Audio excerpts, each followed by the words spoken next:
My name is Angie, and if you allow me, I'll sing my testimony. Singing was something that I just did not want to do, but back in the day when parents were parents, you didn't tell them what you didn't want to do. You did what they told you to do. My mother, she spotted the gift, and my sisters sang and played the piano. I did get out of not having to play the piano, and I regret it to this day. But yes, I come from a singing family, so at birth, I was destined. My mother was born in 1918, so a lot of she called it newfangled stuff, we couldn't do in the house. So if they were traditional enough, I could listen to them and I could study them, and it was Tessie Hill.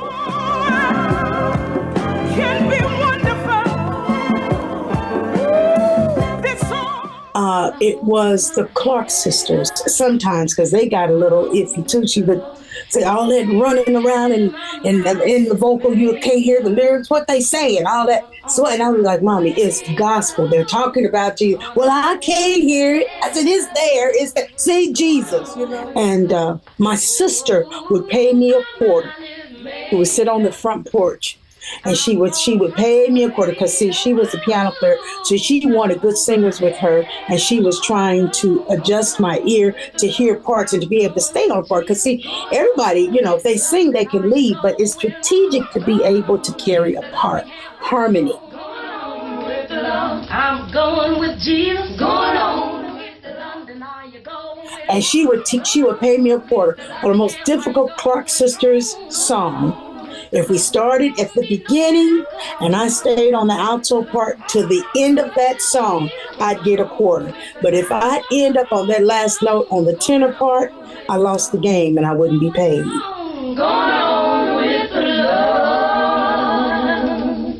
So I learned at an early age to stay on parts, to hear a part. And it's been amazing what those front porch experiences with my sister, who had no idea what she was doing, neither did I, afforded me in these years in my journey. I got married to a military personnel.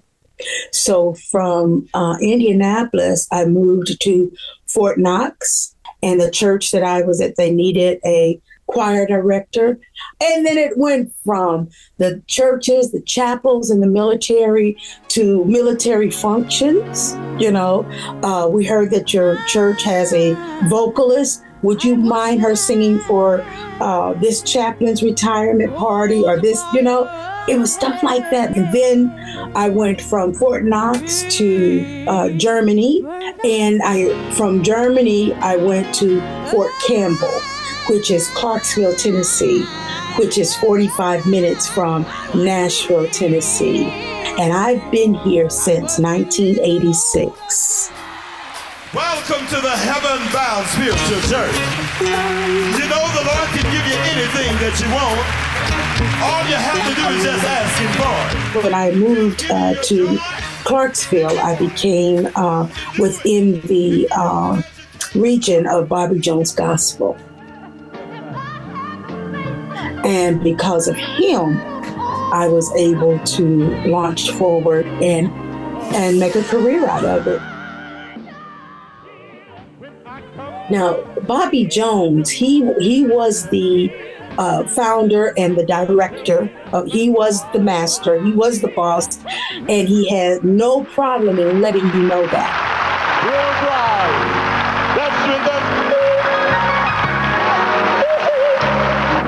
But Derek Lee was the one with the ear for talent. Come on, and let's welcome God's man of music, Dr. Bobby Jones, and New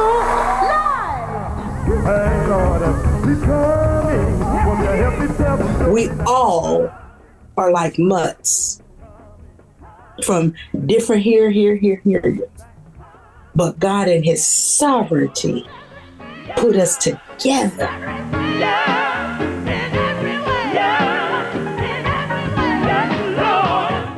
It was the preacher of Beverly. I'm gonna let you know I'm standing here today as a living testimony. It was the testimonial drive of Nuana. Then it was the mother aspect, the mother of the church, grand and firm Emily. And then it was Francine, the Baptist element that had the texture, the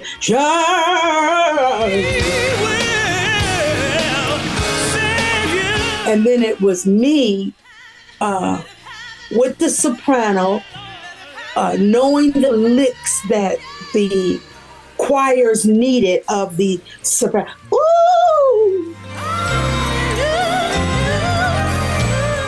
5 of us came together, each having our own baggage and determined to worship God in the highest.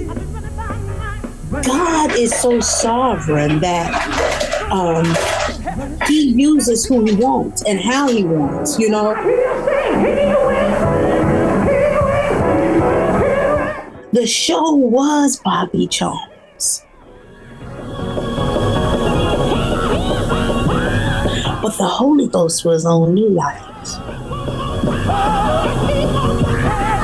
Sometimes we would hit the stage speaking in tongues because they would have called our names and we were not through with prayer and we had to run out on stage. And the Holy Ghost would smack that stage. And y'all felt it and we felt it.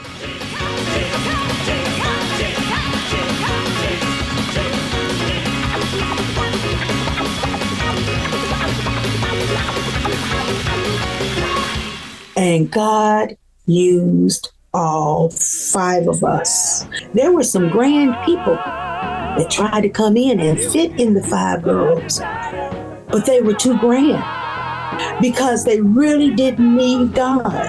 I sang with Bobby until 94, but by then I was already branching out in the session work. Oh, when a song, take that to the bank. Ooh. And I had gotten gigs with country artists. You know, they pay the most. I was looking for security. I was looking for work. I love to work.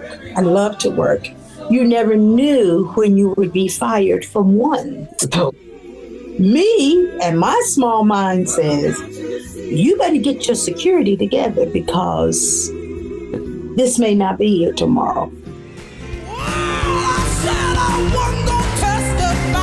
I was doing session work for Bill Gaither like 20 years before I went solo with him.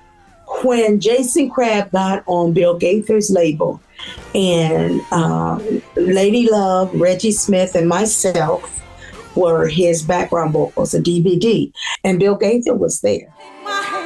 Take my hand. Jason had me do a song with him just to tag.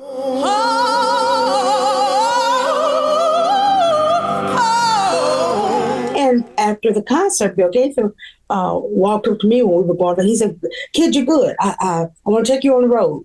So when I called the office that Monday, Jerry Lee, his secretary, his assistant, said, "No, Angie, he wants to take you on the road." I said, "I understand that, but for who? Who am I singing for?"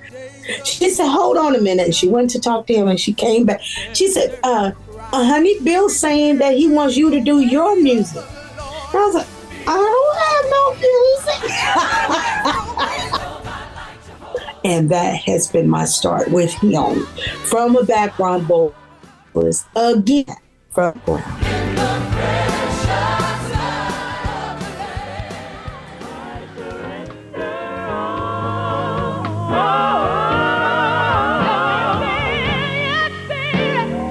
the whole time I'm singing, it's not about me. It's about what can happen with the lyric that I've been instructed to sing.